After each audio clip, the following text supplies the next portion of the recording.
Hi everybody, Daniel J here from Cybervent website for ventriloquists.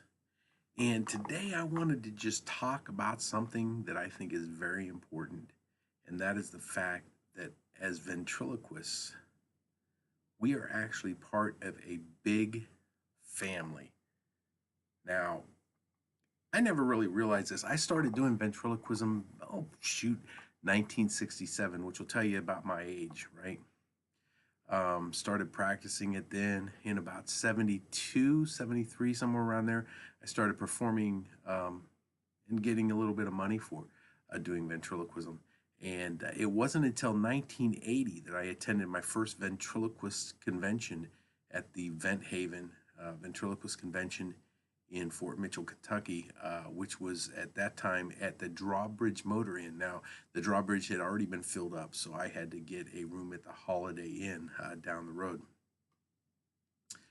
When I went, the first person I ran into was Pete Michaels, who was very cordial, nice, and of course, I was one of those that grabbed my figure and was walking down the hallway with Ziff in my hand, and Pete Michaels stopped me and said, "Is that a CMOC?" And we started carrying on a conversation there. But one thing I didn't realize, and was I was very nervous. I didn't do any networking at all. I kept to myself. Was the fact that we are all one big family, and as a family, we need to support each other. And that's one of the things that is very hard to do because there's so many different personalities, right? There's very outgoing personalities. There are people that were set aback, some kind of like what I was back in the 80s. Was afraid to approach people. I approached Jimmy Nelson obviously because I wanted to tell him how much he had influenced me, and I got a chance to talk. I was in the competition back then. It was a competition, and was up against Nacho Estrada. You can imagine how that turned out. He got first place, but I did have Stanley Burns come up to me after my performance and tell me what a great job I did, and that was fantastic. That was awesome. Also, a person that I got to know was Artie Frida, who was just a fantastic guy. But I still didn't talk to anybody. The only person that really I got a chance to befriend was Michael Shirley back then. And I kind of kicked myself for not going to the hospitality room, and building the friendships and getting to realize what a family the ventriloquist community is. And that's one of the things that the Vent Haven Convention actually teaches you, is the fact that we all are family, and we're all here to help each other, and we're here to try to see what we can do to help each other be successful.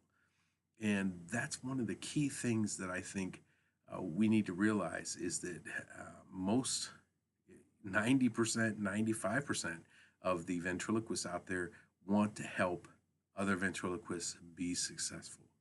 And it's unlike that in most any other profession. And I think it's because of the fact that there's so little of us that we want to help each other succeed. So, the key thing I want to take away from what I'm saying today is the fact that we all are family. And yeah, we have our little quarrels every once in a while, that kind of thing. But just remember that we're all family. We're a very small nucleus of people that have the same interests.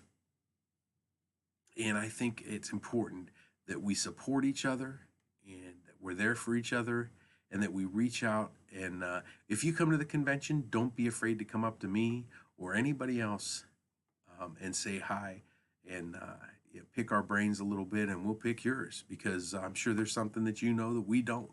So when you come, I want you to be part of of our family, and I want you to feel that you're part of a family, because that's what the ventriloquist community is all about, is family. I hope to see you at the 2019 Van Haven Ventriloquist Convention, and we'll talk to you soon.